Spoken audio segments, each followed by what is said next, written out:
1800년대엔 유럽도, 1900년대엔 미국도, 1950년대엔 일본도 이머징 마켓이었습니다. 세상은 늘 변하기에 누군가는 변화의 흐름을 읽어야 합니다. 큰 흐름을 읽는 힘, 미래에셋 자산운용.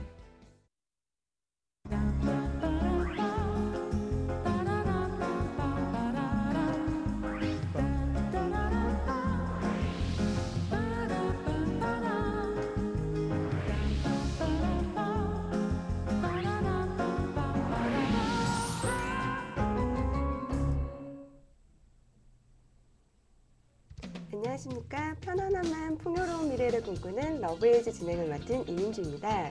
크리스마스와 신정 연휴로 3주 만에 찾아뵙는데요. 2010년에는 시청자 여러분들 모두 걱정, 근심 없이 행복 가득하시길 기원하겠습니다. 네, 역시나 3주 만에 인사드리겠는데요. 도움 말씀 주시기 위해서 미래에셋 생명 광화문 지점의 김진석 점장님 나와주셨습니다. 예, 점장님 안녕하세요. 네, 안녕하세요. 예, 점장님 오랜만에 뵙겠습니다. 그죠? 예, 그런데 올해가 네. 혹시 무슨 해인지 알고 계신가요? 호랑이의 예. 하얀 호랑이라고 그렇게 알고 있습니다. 예, 그렇죠. 네. 60년 만에 돌아온 백호랑이 해로 인해서 출산율이 급증할 거라는 전망들이 나오고 있는데요. 예. 더불어서 태아보험에 대한 관심도 높아지고 있는 것 같습니다. 그래서 오늘은 태아보험이 무엇인지 그리고 어떤 것을 보장하는지 자세한 설명 부탁드리겠습니다. 태아보험이요. 네. 태아보험 사실 어린이 보험과 크게 다르진 않습니다. 어떻게 네. 보면 태아보험은 어린이 보험의 일종인데 다만 가입 시기에 따라서 조금 차이가 있다고 봐야 될 것 같아요. 그러니까 출생 전에 가입하는 것은 태아보험이고 출생한 이후에 가입하는 것은 어린이 보험이라고 말씀드릴 수 있을 것 같습니다. 그런데 태아보험은 그 손해보험하고 생명보험의 종류에 따라서 가입하는 시기가 조금씩 차이가 있어요. 예를 들면 이 손해보험은 임신한 직후, 임신 진단 받을 때부터 가입이 가능하고요. 그래서 통상적으로 21주 이전에 가입할 수 있게 되어 있습니다. 생명보험은 조금 다르죠. 생명보험은요, 통상적으로 임신 4개월, 16주 이후에서 출생 이전에 가입하는 걸 원칙으로 하고 있거든요. 물론 회사마다 조금씩 차이는 있어서요. 아이들이 들어가다 보면 태어날 때 보면요, 네. 뭐라 그러죠? 그 출생 시기가 조산하는 경우도 있고 아니면 조금 늦게 태어나는 경우도 있잖아요. 예, 그거에 출생 따라서 예정일보다. 그렇죠. 그거에 따라서 조금씩 예정일을 바꾸어서 하기 때문에 네. 가입식이 크게 중요하다라고 말씀드리진 어려울 것 같아요. 네. 그리고 또 하나가 있는데요. 중요한 것은 이제 아무래도 태아 시절에 가입하는 거다 보니까 보장이 조금 달라요. 네. 출생 이후의 보장은 어린이 보험이나 태아 보험이나 같다라고 말씀드릴 수 있거든요. 근데 태아 시절에 가입하는 거다 보니까 바로 태어나자마자 발생할 수 있는 여러 가지 위험들에 대해서 보장하는 내용들이 있어요. 예를 들면 아이가 좀 저체중아로 태어난다거나 네. 그런 일도 있을 수 있고요. 네. 아니면 선천적인 질환 같은 거에 대해서 보장을 추가적으로 받기도 하고요. 예를 들면 인큐베이터에 있을 수도 있고요. 아니면 주산기 질환이라 그래서 뭐 일정한 기간, 임신하는 기간 동안에 발생할 수 있는 그런 거에 대한 보장이 태아보험에 추가되어 있다고 볼 수 있죠. 예, 그런데 참 다른 거는 다 알겠는데 주산기 질환은 무엇을 말하는 건가요? 주산기 질환이요. 예. 일단 주산기에 대해서부터 우리가 좀 알아봐야 될 것 같은데요. 네. 주산기라고 하는 것은 임시 29주부터 얘기를 해요. 임시 29주부터 출생한 다음 첫 주까지를 주산기라고 얘기하고 있고요. 주산기 진행하러 가면 이런 주산기에 발생하기 쉬운 여러 가지 질환들이요. 예를 들면 임신기간 중에 태아가 이제 발육 상태가 좀 좋지 않을 수가 있잖아요. 그거에 대한 장애들 아니면 출산 전후기에 여러 가지 호흡기 질환이라든가 심장 쪽의 혈관 질환들 이런 것도 발생할 수 있고요. 아니면 감염의 문제가 있을 수도 있고요. 내분비라든가 대사 아니면 체온이 조절이 잘 되지 않는 등 이런 문제들이 좀 있을 수 있거든요. 그거에 대해서 보장하시는 거라고 보시면 가장 정확하게 이해하는 게 아닐까 그렇게 생각이 드네요. 예, 그런데 네. 아무래도 아직 태어나지 않은 태아를 위한 보험이다 보니까 일반 보험과는 다른 주의사항이 필요할 것 같은데요. 네. 예, 태아보험을 가입을 할 때 특별히 주의해야 될 사항들이 있는 건가요? 조금 있지요. 몇 가지가 있는데요. 예. 제일 먼저는 이제 가입 조건을 좀 확인해 보셔야 돼요. 왜냐하면 그 인공 수정을 하거나 시험관 아기 수술을 하거나 그런 경우가 좀 있잖아요. 그럴 경우에는 자연 임신보다 태아에게 위험이 발생할 확률이 좀 높다고 해서 일부 보험사에서는 가입을 좀 제한하는 경우도 있고요. 그리고 두 번째는요, 어머니 문제인데요. 어머니께서 예전에 과거에 아프신 적이 있다거나 이런 경우에는 가입도 제한되는 경우가 있어요. 예를 들면 그 배란 유도제를 맞거나 유산 방지제를 맞거나 이럴 경우에는요, 아무래도 조금 제한을 하는 경우가 좀 존재하지요. 또 하나의 경우가 더 있는데요. 요즘에 이게 쌍둥이가 좀 많이 태어나더라고요. 근데 이 쌍둥이에 대해서는요, 둘 다 보장하는 경우가 있습니다만 대부분의 경우에서는 가입을 제한해서 아니면 한 명만 보장을 받게 하거나 그런 경우가 대부분입니다. 예, 예, 인공수정이나 시험관 아기 시술을 하신 예, 분들은 예. 임신 과정 자체도 많이 힘드셨을 것 같은데, 그렇겠죠? 예, 태아보험에도 가입에 좀 제약이 따른다고 하니까 좀 안타까운 것 같습니다. 네, 그렇다면 인공수정을 통해서 건강한 아이가 출산이 된다면 예. 어린이 보험을 가입하는 데는 제약 없이 가입이 가능한가요? 그렇죠. 제한이 없죠. 아, 그러니까 네. 뭐 안에 수 있었어요. 어떻게 쌍둥이라는 경우에는 혼자 탄생하는 경우보다 아무래도 위험도가 높기 때문에 제한을 하는 거고요. 네. 태어난 후에는 전혀 제한 없이 보장을 할 수 있게끔 새로운 어린이 보험을 가입할 수가 있게 되어 있습니다. 네. 예, 어린이 보험에는 가입이 가능하다니 다행입니다. 자, 지금까지 태아 보험에 대해서 알아봤는데요. 오늘 상담 내용이 또 어린이 보험에 대한 내용이 올라왔더라고요. 상담을 통해서 어린이 보험에 대해서도 자세히 알아보도록 하겠습니다. 먼저 어떤 내용인지 CG로 함께 먼저 보시죠. 안녕하세요. 저는 40대 평범하지 않은 가장입니다. 뭐 다른 이유가 있는 건 아니고요. 남들 하나도 벅차 않은 자식을 셋이나 키우고 있습니다. 남들은 부의 상징이라고 하지만 평범한 월급쟁이, 외벌이 인생으로는 걱정이 많이 됩니다. 기본적으로 펀드도 있고 개인연금도 있고 회사에서 퇴직연금도 넣으며 성실히 살고 있어 나름 노후에 대한 자신감은 있는데 아이들용 보험 상품은 하나도 없습니다. 꼭 다쳐서뿐만 아니라 보험은 꼭 있어야 할 것 같은데 상해, 건강, 저축 등 애들용으로 어떤 보험을 어느 정도 가입해야 좋을까요? 참고로 애들은 모두 개구장이 남자애로 2살, 5살, 9살입니다. 네. 예, 지점장님, 예, 아들 부잣집 아버지께서 상담글을 그렇네요. 예, 주셨는데 예. 어린이용 보험에 대해서 물어보셨는데요. 네. 어린이용 보험이 무엇인가요? 어린이용 보험이요. 네, 어린이용 보험이라고 하는 건 말 그대로 어린이들을 대상으로 하는 보험이라고 볼 수 있어요. 네, 그래서 그 성인들 같은 경우에는 15살이 넘어가면 보험이 가입 가능하거든요. 네, 근데 15살이 되기 이전의 아이들은요, 어린이 전용 보험이 갖고 있어요. 그래서 어린이 전용 보험에 대한 이야기 해드리는 건데, 일단 어린이 보험은 기본적으로 가입이 안 돼 있어서는 좀 곤란할 것 같아요. 아이들이 위험도가 좀 높은 편이거든요. 네. 성인들보다는요. 그런데다가 일단 오늘 정리를 해드리자면 어린이 전용 보험에 대해서 먼저 말씀드릴 텐데요. 첫 번째는 그 어린이 보험의 종류에 대한 이야기 먼저 좀 해드릴 거고요. 두 번째는 진짜 어린이 보험이 왜 필요한지 그에 대한 이야기 말씀드리고요. 마지막으로는요. 그 어린이 보험을 어떻게 가입하는 것이 현명한지 그에 대한 이야기를 좀 말씀드렸으면 좋겠습니다. 예, 그럼 네. 어린이 보험에는 어떤 종류가 있는 건가요? 어린이 보험이요. 어린이 보험은 목적에 따라서 그게 어린이 보장성 보험, 네, 그리고 어린이 저축성 보험이 있다라고 말씀드릴 수 있습니다. CG를 잠깐 봐주시겠어요? 예, 보시는 것처럼 어린이 보장성 보험에는 목적에 따라 다시 세 가지로 나눠지는데요. 상해 중심의 어린이 상해보험, 그리고 병 중심의 질병 중심의 어린이 건강보험, 그리고 질병과 상해를 동시에 보장하는 이 종합보험 형태의 보장성 보험이 있습니다. 그리고 어린이 저축성 보험에는요, 어떤 식으로 불입되어 있는 보험료를 운영하느냐에 따라서 일반 어린이 적립보험이 있고요. 투자가 되는 어린이 전용 변액보험이 있고 이렇게 두 가지 종류가 있다라고 말씀드릴 수 있겠네요. 네, 참 네, 다양한 종류의 어린이 보험이 있는 것 같은데요. 예, 예, 사실 저희가 어렸을 때까지만 해도 어린이들을 위한 보험이 많지는 않았던 것 같은데, 네. 예, 어린이 보험이 꼭 필요한 건가요? 어린이 보험이요. 네, 일단 어린이 보장성 보험부터 말씀을 드릴까요? 네, 이 어린이 보장성 보험이 필요한 이유는요. 일단 아이들이 좀 많이 위험하기 때문에 그래요. 잠깐 가만히 보게 되시면 아이가 1살 때하고 2살 때, 3살 때, 4살 때, 5살 때가 있잖아요. 그리고 좀 나이가 좀 들었을 때가 있고요. 어느 때가 더 위험하다고 생각하세요? 아무래도 뛰어놀기 시작하는 나이대가 더 위험하지 않을까요?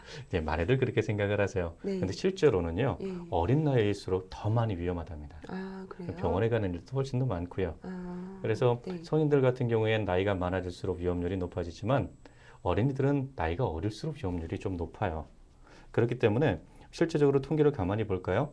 2009년도의 통계청 자료에 따르면요. 2008년도 통계 기준으로요. 0세에서부터 9세까지 사망률이 남자아이가 0.58%, 여자아이가 0.51%였어요. 근데 그 윗단계인 10대를 한번 보실까요? 10대를 보시면 그게 2배가 더 높아요. 2배가 더 낮아요. 그러니까 어릴수록 위험률이 높다는 얘기죠. 그리고 어떤 부분에 대해서 보장을 받아야 되느냐라는 걸 생각해 보면요.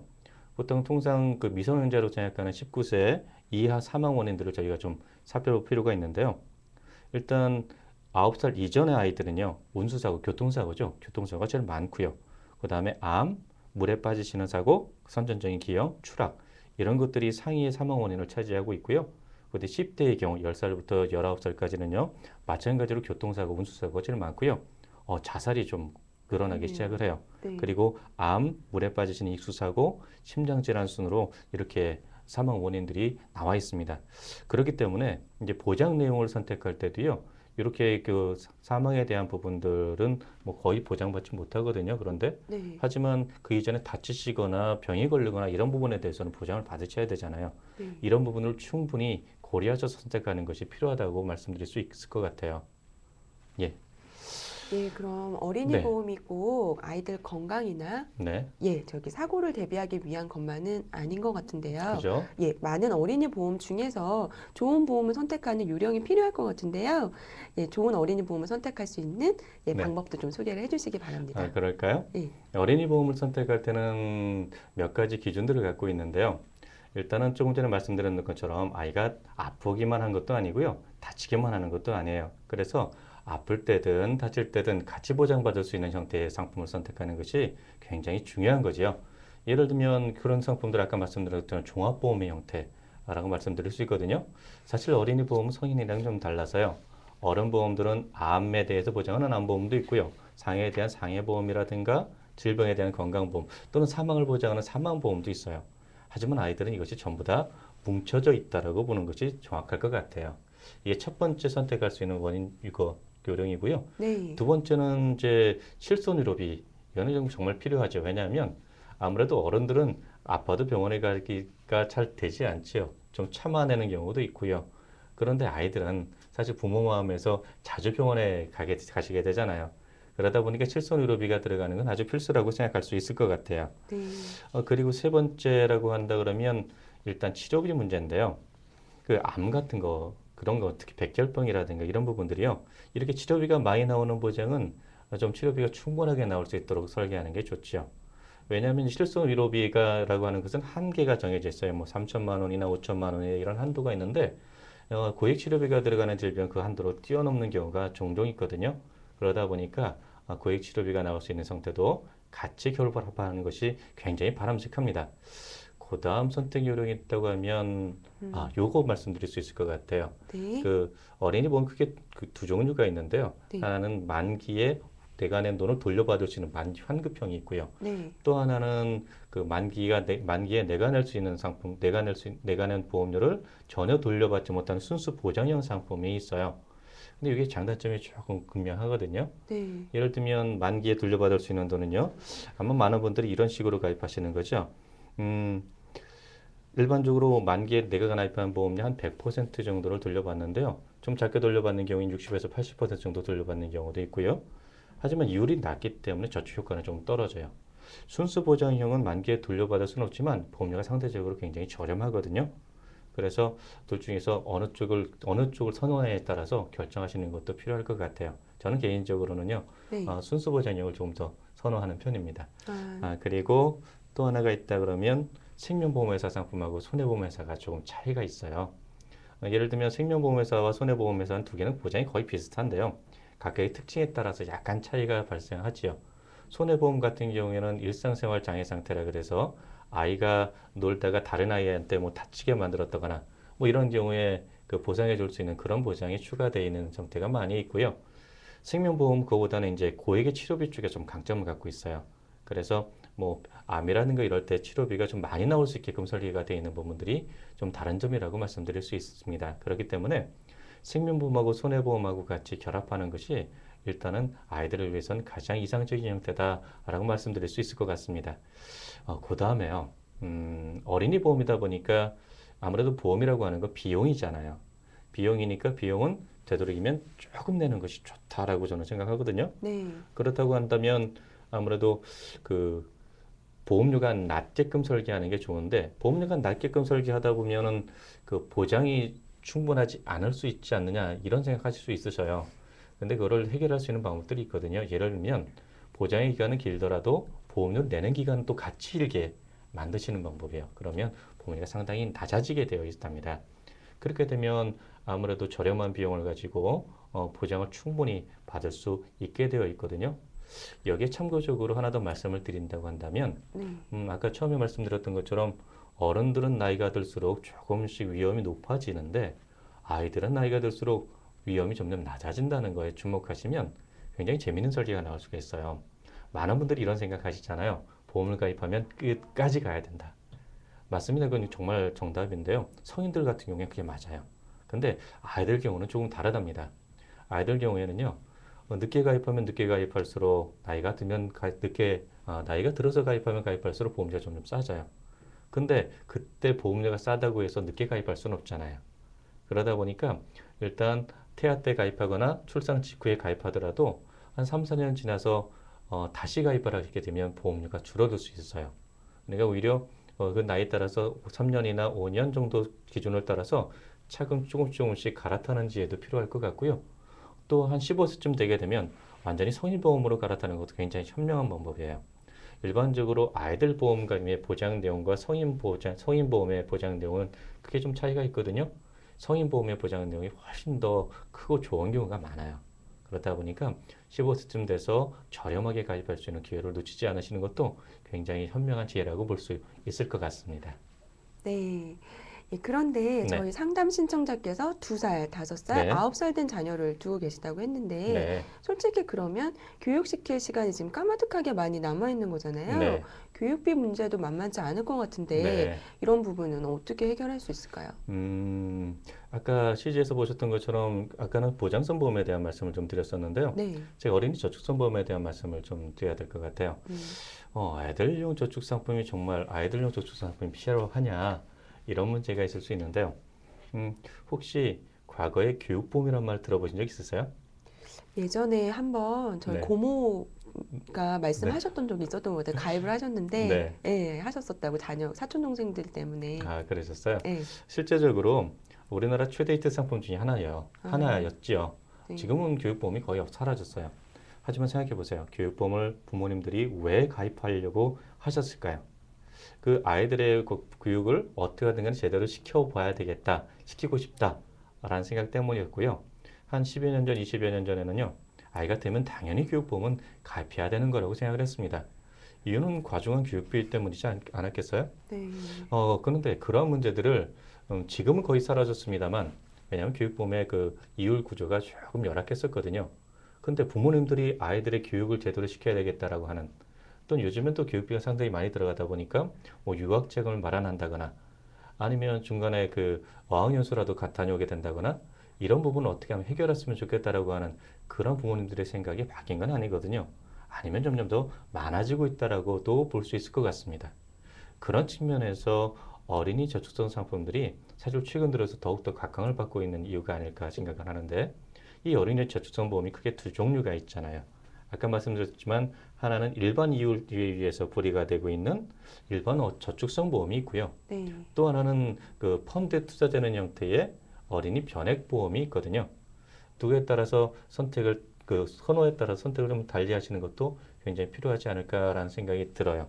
음, 실제적으로 조금 더 말씀을 드리자고 하면 그 기간에 따라서 저도 이것도 역시 선택하는 것이 바람직하다라고 생각이 드는데요. 네. 일반적으로 투자에 대해서 두려움이 있으시거나 아니면 아이들이 나이가 좀 많아서 예를 들면 지금 뭐 중학교나 고등학생인데 대학 합격점을 마련한다거나 아니면 대학교 졸업한 이후에 독립자금을 마련하겠다라는 생각이 드시면 그때는 일반 저축성 보험 쪽으로 가시는 것이 괜찮지요.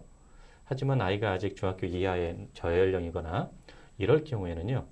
투자 형태의 상품, 어린이 변액보험을 가입하시는 것도 굉장히 현명한 방법이라고 볼 수 있을 것 같아요.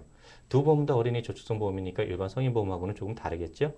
어떤 점들이 다르냐면 첫 번째는요. 일반적으로 다양한 교육 콘텐츠들이 같이 제공이 돼요. 아니면 어린이들에 대한 보장을 추가할 수 있게 되어 있거나 이런 부분들이 어른 저축 상품들 이런 상품들하고는 좀 차별화된 어떤 어린이 보험만의 특징이다라고 말씀드릴 수 있을 것 같습니다.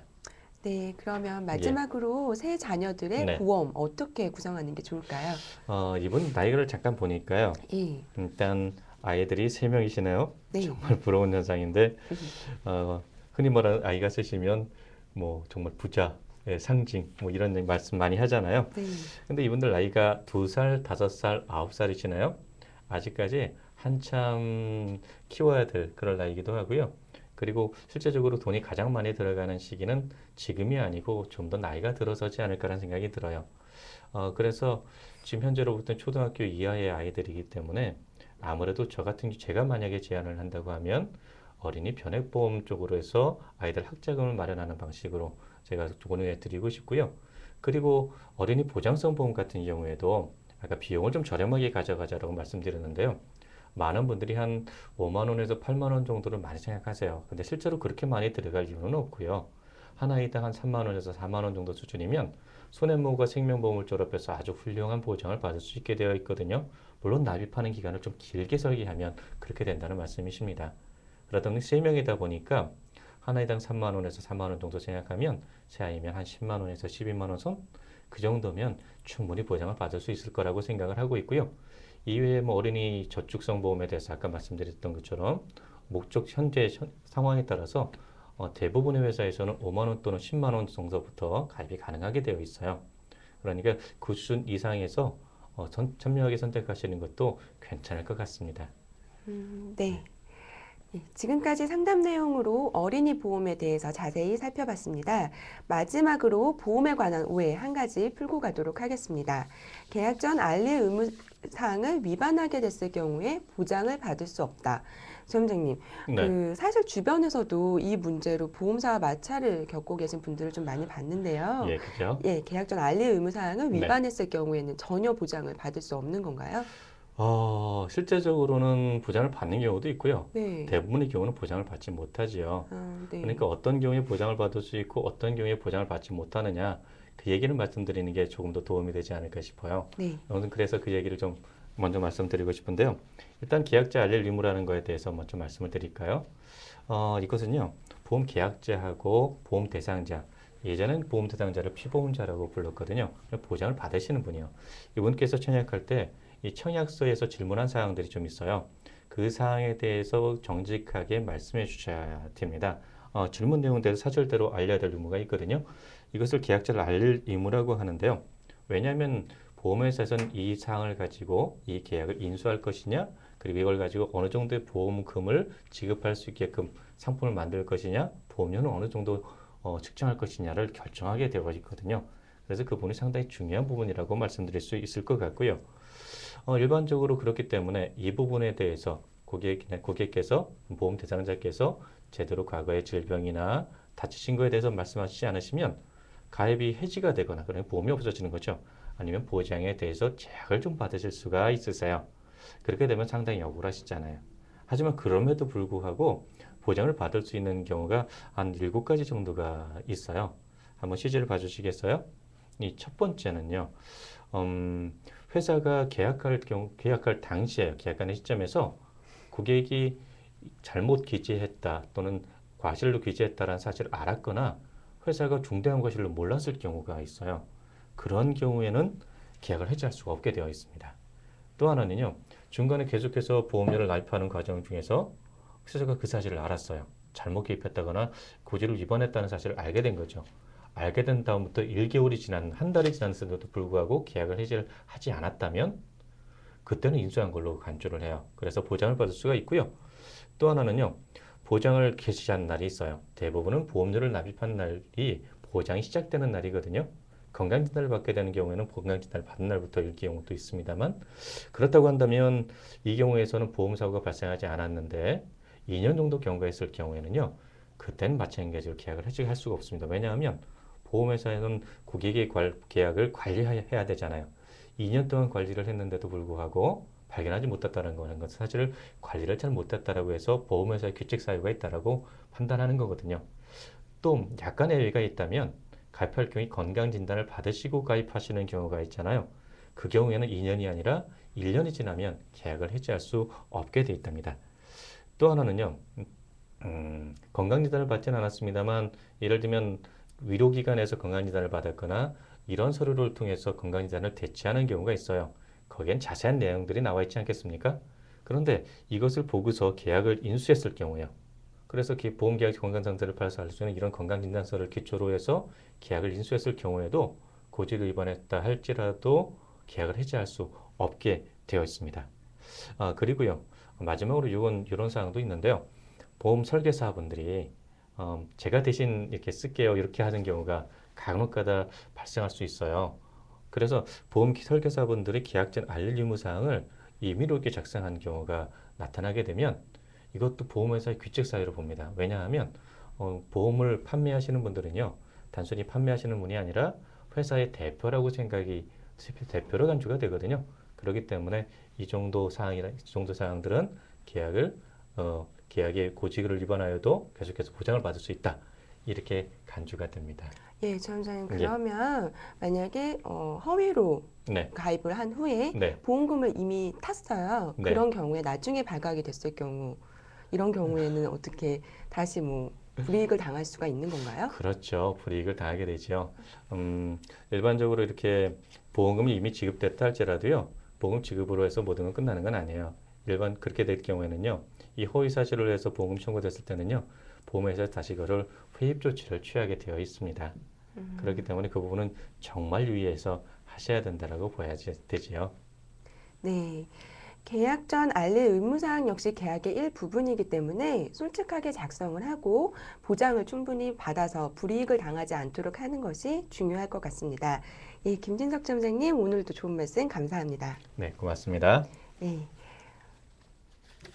네, 오늘 저희 러브에이지에서는 태아보험과 어린이 보험에 대해서 자세히 알아보았습니다. 저희는 다음 주 금요일 이 시간에 다시 찾아뵙겠습니다. 시청해주신 여러분 감사합니다.